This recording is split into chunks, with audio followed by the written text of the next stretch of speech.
Hello Internet and welcome in Dokkan Addicts. Darth here. I hope you are having a great day. And welcome to my very first Dokkan Battle video. For those who don't know, Dokkan Battle is a Dragon Ball Z gacha mobile game that has been released in 2015, and basically I've been playing this game for the past 10 years. Since we are in the global celebration campaign right now, which is like the anniversary for the global release, I decided to do a Zero to Hero series, and I started a brand new account. And on this account, I wanted to give my tips and tricks for brand new players. So basically, people who never played this game before, or if anyone wanted to create a new alt account like I did, I wanted to help you out and avoid the mistakes that I made so you can optimize your playthrough. So the very first thing you want to do is to clear the panel missions.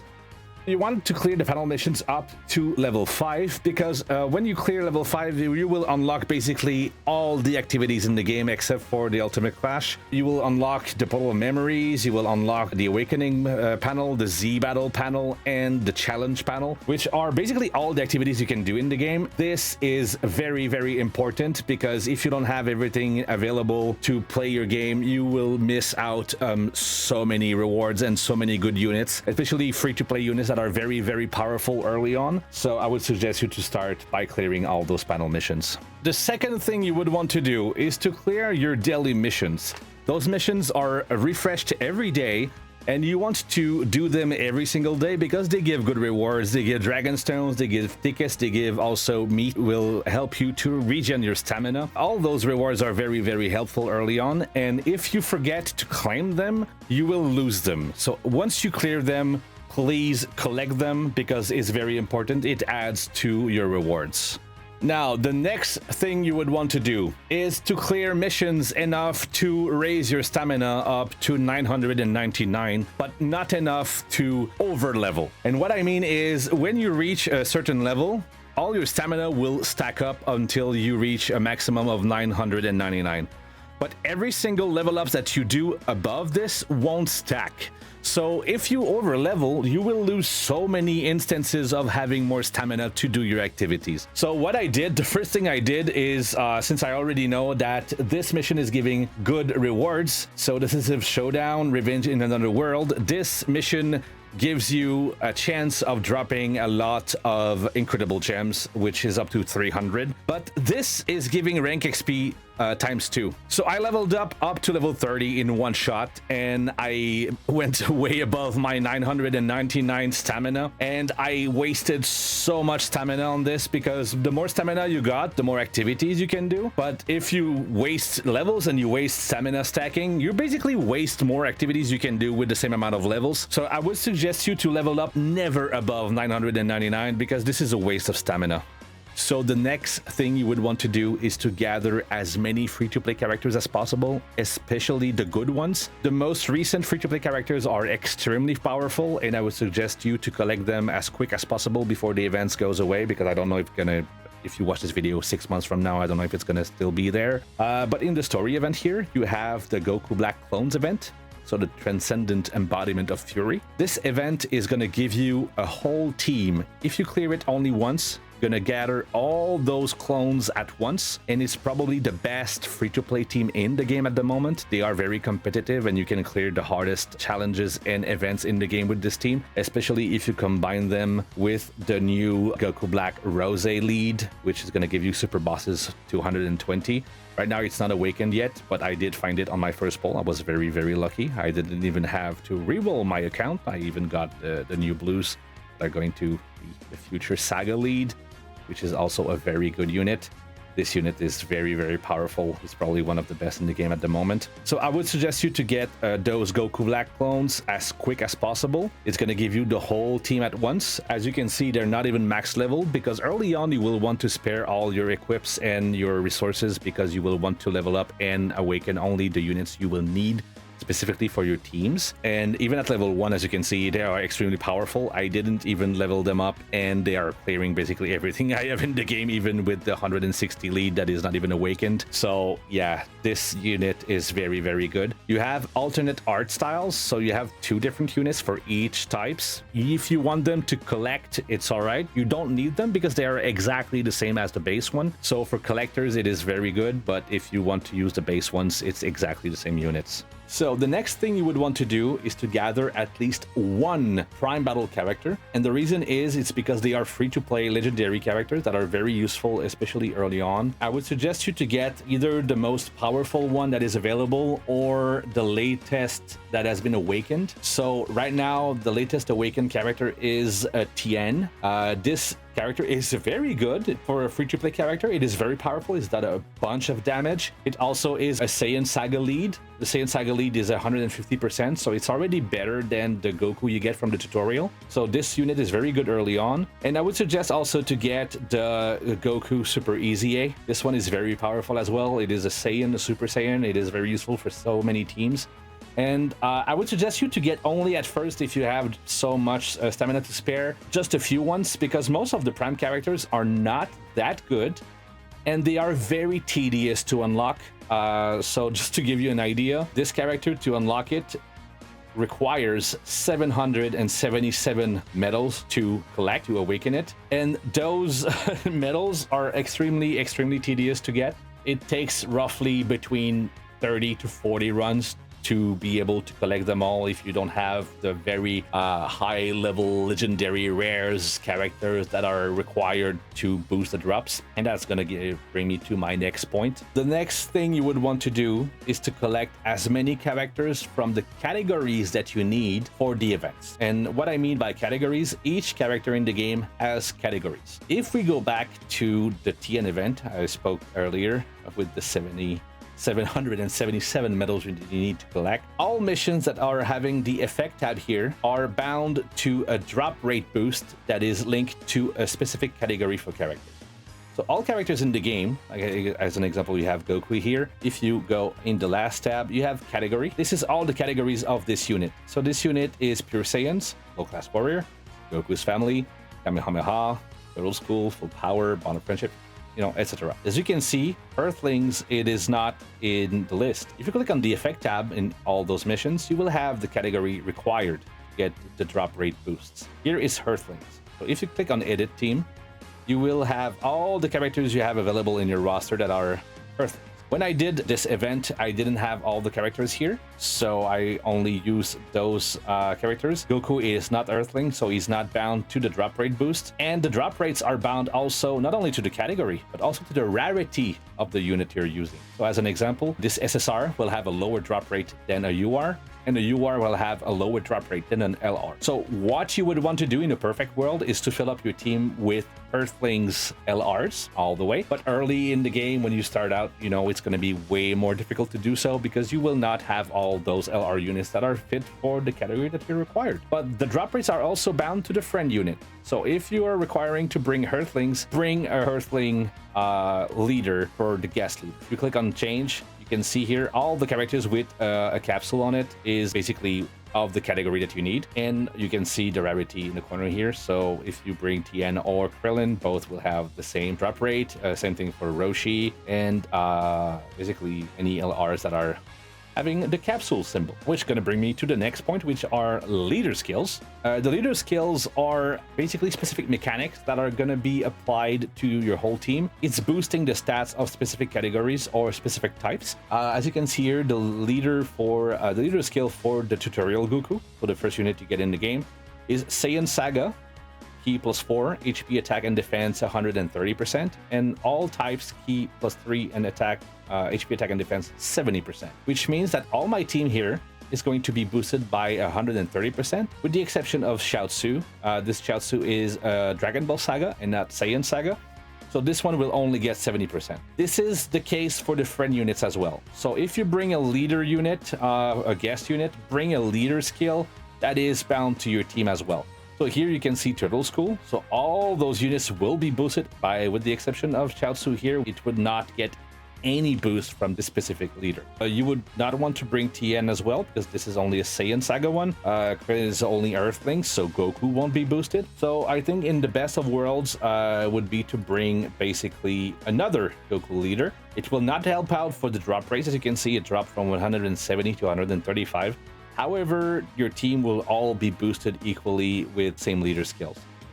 Depending on the event you want to do, you won't really bother much about the leaders. So very easy events, especially the story events and the Dokkan quest events, are not very hard to clear. So the leader skills for the guest unit is not that relevant. You will want to boost the drop rates way more than boost your team, because basically you will wipe every enemy anyways.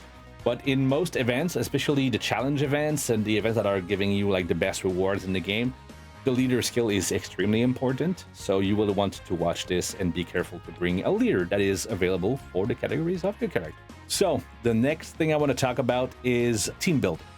So team building in this game is extremely important, but not only for the increased drop rates, but also because there's a lot of events that are requiring you to have a specific category to have an advantage on the boss. And also, if there is no weaknesses for the boss and there is no requirements for any category, you will still want to have the most powerful team possible. So if you go here in the team building, so the team list, you have team formation. As you can see here at the lower right, you have attack. It's a button that is going to bring you to the sorting. So the sorting is very important because it's going to help you to not only find the characters that you need, but also to sort specific categories, specific skill effects. This is going to be probably for another video more in depth, but you know, like long story short, you can select the categories that you need here. And example, if we go with super bosses, because it is the highest leader skill that I have available right now with the Goku Black Rose, which is 160% for super bosses, I will select this one as a leader.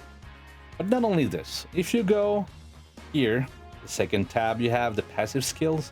This is what the character actually does. So it is attack and defense 100%. For extreme class ally, future saga category ally on the team, depending on which has more members, is going to get attack and defense plus 30% up to 90%. Chance of performing critical hit and damage reduction rate 10% per character up to 30%. When all allies are attacking the same turn are extreme class characters, high chance of guarding all attacks, and when receiving attack defense 70%. So what you would want to do is to have the most characters possible, which are extreme or from the same category. This one is super bosses. So as you can see here, all those characters are super bosses. And there's also, like it said, extreme class. You have super class, extreme class. Basically, super class are good guys, extreme class are villains. So you can select extreme class, super bosses. So now you have all the extreme class category characters that you have on your roster.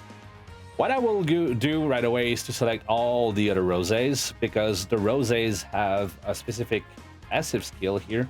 So per future saga category ally, whose name includes clone on the team, it has a defense 30% up to 150, and chance of evading enemies attack 4% up to 20%.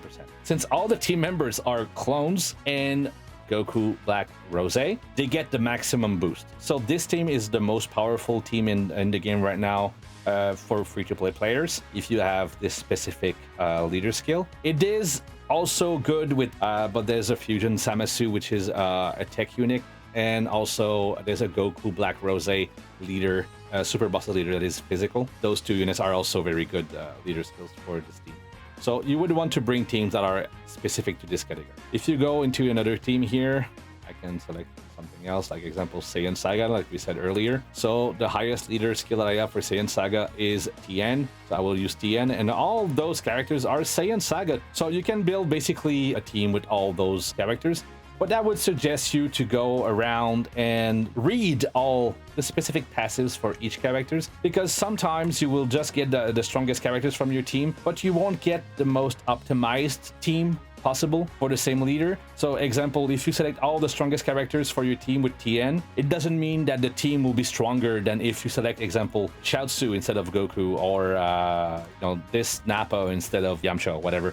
So what the actual unit does is very important, because it's going to be different for each character, and combining characters that are supporting each other or are boosted by each other is also extremely important. And this is going to bring you the best teams in the game to clear all those events that you want to get for the best rewards. So the next thing gathering resources. So dragonstones, zenis, etc. What you would want to do for zenis. Let's start with zenis, right? In the growth event, like I said earlier, you have the Hercule event, and this event will bring you up to 1 million to 2.5 million per run. And this is going to be also a strategy that you need to apply in a lot of events early on, especially quest events, when you want to gather, support items and awakening medals, is to use the manual map traveling. So what I mean by that is when you go in an event, you have auto map once you clear the event. In those kind of events, you would want to avoid to use auto map, because when you use auto map, it's always going to select the highest possible node for the travel. Not only you always go the furthest possible, you can mistakenly avoid reward that could be interesting for your character.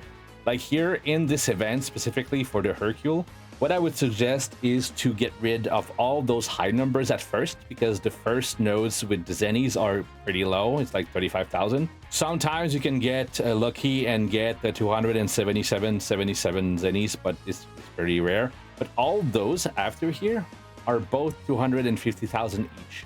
So once you get rid of all those high nodes, you can use the ones to actually get the ones that are valuable. So you will use all the ones here to get the most money possible. And as you can see, now I'm stuck. I'm going to use the 2, and there you go. So now I gathered 1.5 million. So the more you do this event, the more money you're going to get. And also, as you can see, it doesn't give a lot of rank XP at first. This is very useful to not over level. You can do this over and over again, and it's going to bring you a lot of money. So the next event you would want to do for zenis are the Z battles.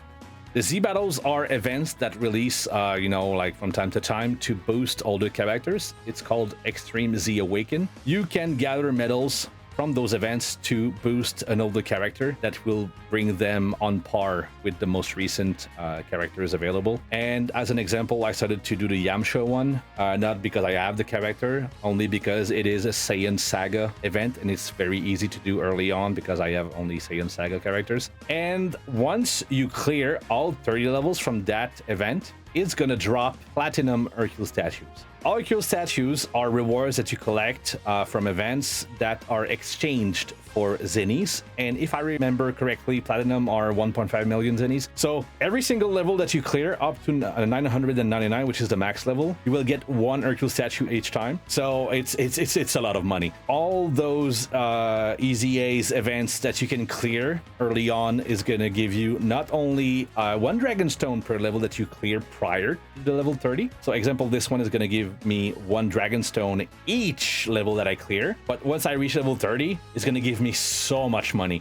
Those events are very good, and try to find events that you have good teams against. If you click on battle info, you can see here effective when attacking and defending Saiyan Saga. So build teams that are bound for those categories, and you will find that those events are much easier. So now for Dragonstones. Dragonstones is the main currency in the game and is the most important currency because it is used to summon all the strongest characters in the game. So as you can see here, most summons are costing 50 Dragonstones to summon 10 characters. And like right now, it's the global celebration. All the characters that are available right now are extremely good. So it is a very good time to summon to get them. If you click on the featured here, you will see all the characters that you can pull from the actual summon. So you have the Goku Blue here. You have a Champa, you have this very good Vegeta that goes into Gogeta, and the trios, it's a very good unit as well. Beast Gohan, extremely powerful unit. The blues, that probably will be Z Awakened, I'm pretty sure it's going to be soon.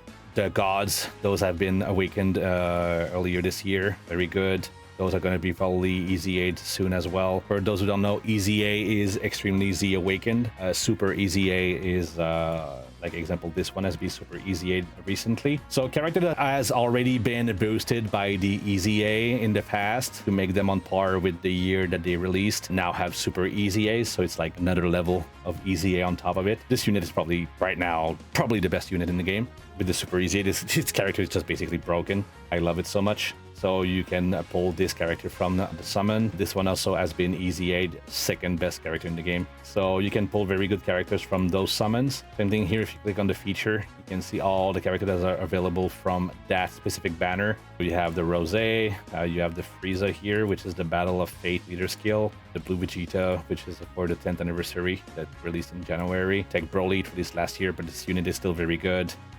Movie Gogeta, this one also is very good. Future Gohan, it is a little bit weaker than it was, but it's still very useful on most events. I think probably this one's going to be Easy 8 soon. This one is a good support unit. Like, this is the main that are featured. It is not the only characters you can pull from the summon, but it is the ones that are featured, and most players are actually chasing them to get the best teams possible. So the main ways to get Dragon Stones are by clearing every single quest and events in the game. So every time you clear an event for the first time, regardless of what it is, you will get a Dragon Stone. So if you go into the quest here, chapter 1, Gloomy Parallel World, Dimensional Distortions, each level that you clear here will give you 1 Dragon Stone. The thing that is very cool is every time you clear an actual quest, it's going to give you 3 Dragon Stones. Before, like in the early days of the game, you had to clear each of them separately. So you had to do the normal, the hard, and the Z hard to get 3 Dragon Stones. Now you can basically just clear the third one. It's going to give you 3 Dragon Stones. And this is applied on every single event in the game. Every time you clear an event for the first time, you get a Dragon Stone. So another thing you can do to get Dragon Stones is to go to the Portal of Memories. All the clears you do with the Portal of Memories is basically the same thing as any other event. The first clear, you get a Dragon Stone for it. However, those require keys instead of stamina. So use them sparingly. Keep your keys as much as possible, especially the Growth, Awakening, Limited, and Z Battles. Those keys are much rarer. Use them only if you have to. Especially if you need, I don't know, like specific medals here, you have a unit that you need for an event, and that specific Z battle is only available in the Z battle tab in the Portal of Memories, then yes, maybe like clear them to get the medals. But if you don't need a specific medal or character or reward from those events, they're mostly on rotation, so they will eventually come back in the main menu, and they will tell you, like here, example, like Path to Ultimate Power, if it's coming back soon, is gonna like tell here like back in 3 days or something like that. So if you see that menu, please wait for it to come back in rotation and don't waste your keys. The story keys are probably the only ones that you can waste because they are easy to gather, they are easy to buy. You can get them from the shop here in the trade points category. Sometimes they spawn here. There's a lot of other tabs here that you can buy them from. Like example here, I think it's the green gems. You can buy keys here. You have all of them here. You have 200 here. So like the story keys are basically the most common keys in the game. There's no like a big issue if you waste them, but I would still suggest you to like spare them and pile them up until you actually need them. Awakening keys and Z-Battle keys and growth keys especially are even more important to pile them up, because if you don't have any of them and there's events that are available for them, you won't be able to clear those events. And they are extremely rare. Once those are bought in the shop, they're not spawning in again anymore. So this is the only keys you can get, except for sometimes you will get them as login rewards, gifts from specific events or whatever. Sometimes the DOKKAN team is gonna give some of you in the gift shop, the gift tab. So yeah, so use them sparingly. One other thing you can do to get a lot of Dragon Stones, and I say a lot of Dragon Stones, is in the event tab, you have the challenge tab. There's a lot of challenges in there that are giving you a lot of Dragon Stones as a reward. And if you can clear them early on, you can pile up a shitload of stones and get a lot of pulls out of it. Especially the DOKKAN event Boss Rush. This one is very easy to clear, especially early on if you have a great team. I'm pretty sure with my Rose team I can clear them. It's giving you 35 Dragon Stones each, except for the first ones. And this is gonna give you a lot of summons. You also have the Super Battle Road, the basic one. Those are category specific, but it is pretty easy to clear as well. It's not a very hard event. So you will need all the categories that are required to clear them, but it's gonna give you 5 Dragon Stones each. You have also the Battle Legends. Basically every event that are in the challenge tab are giving a lot of Dragon Stones. So you can look them up and see what are the requirements to clear them. and gather the teams that you need for them. So one more tip that I want to give is to be aware of the side missions for each quest. So as an example, if you go to the quest Dokkan story here, there's a lot of chapters that have side missions. If we go example to this one, whatever. Once you get here, you have the drop rewards for the boss battle. Here is no rewards, but you have the mission tab. If you click on it, you will have side missions for that specific event. So here you can see it's clear a stage with Vegito on your team. Must have the same character name, which means that the character needs to be called Vegito. It can't be called, I don't know, like Goku and Vegito, Super Vegito, or whatever. It needs to be specifically Vegito. Those side quests are going to give you more rewards. This one is a currency that you can use to buy more rewards from the shop. Those are going to be very useful to you, especially early on. And also the side missions can give you like a bunch of other rewards, like more dragon stones, specific equips for your character, more, money. It can be so many different rewards. You can clear many missions at once if you are aware of them all. And if you have the specific units required for those missions to be cleared, well, you can actually get a lot of missions at the same time and not having to do the same event several times. So that can save you a lot of time. So I just spoke about the equips. So what are the equips? So the equips are items that you can equip on your character, and it's going to boost your character even more. To equip items on your character, you need to unlock the hidden potential tab. Each character that are reaching UR will have a hidden potential skill tree unlocked. I call it the end game tree. It's basically, for those who already played, it is very similar to the Path of Exile passive tree. So any character that has reached level UR will unlock this.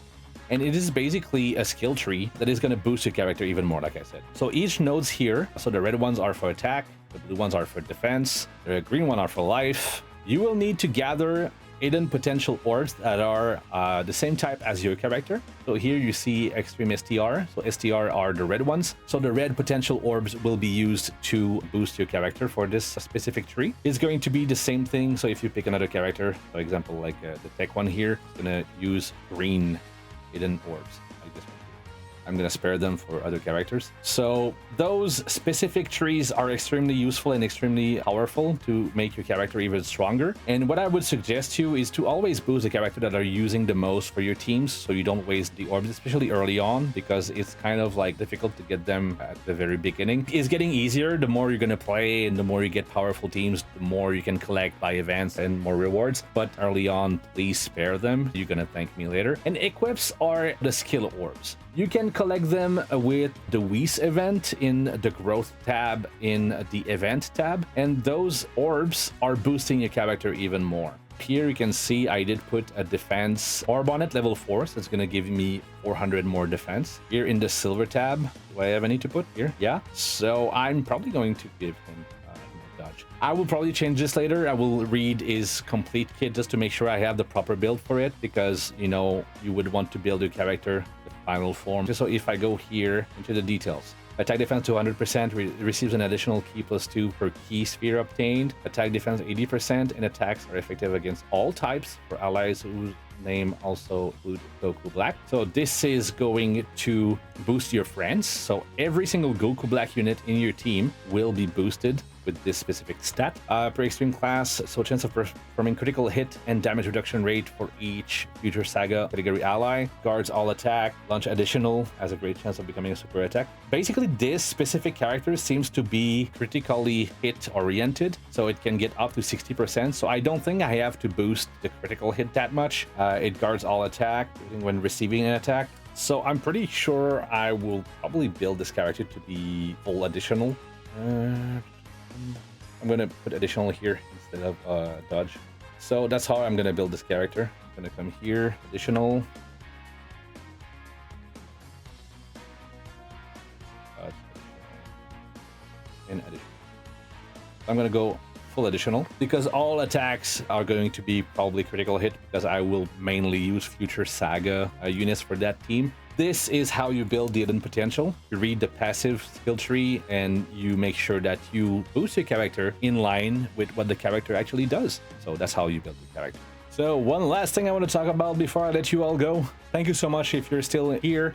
And since you're here, I would suggest you to like and subscribe to the channel and leave a comment if you want to help out with the algorithm. This is going to help the channel very much. It is the Giru's guide because I feel this is not something that most guys are talking about. This is so useful. It's basically the encyclopedia of all the units in the game. So it's going to tell you exactly where and how to get those units. So example, here you have the growth. So all the characters that you get that you can actually, you know, grow even more. It's going to be shown here. Not recruited. So all the potential LRs. So that's all the LRs that can be dropped in the game. So as an example, we'll take the Bardock here. It's a very, very good free-to-play unit that you can get early on. It's in the quest. You can get this unit by going to Chapter 6, Clash against the Ginyu Force. If you go to the last quest here, Pride and Resolve, that's where you can drop this unit. And Bardock is extremely good. But not only Bardock is very good, like all units that you probably would need or you don't know where to find them will be featured here. This Bardock, and I click the Bardock here, right here. Time Travelers.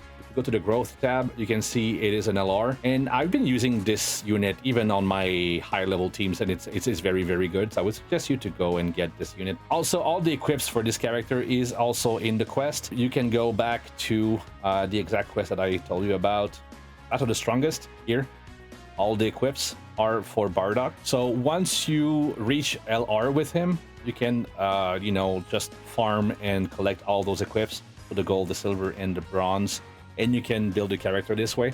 Most free-to-play characters have specific equips that you can collect from some events, so just be aware of those. And yeah, that's for what. So that's for the Giru's guide. So that's pretty much it for my very first Dokkan Battle video. I probably forgot a lot of things because the game is very complex. There's a lot of depth in the game. But if you enjoyed, please let me know in the comments down below how you like the guide. If you have more questions, you can also leave them in the comment section down below. And I'll see you in the next video. And until next time, I'm out and peace.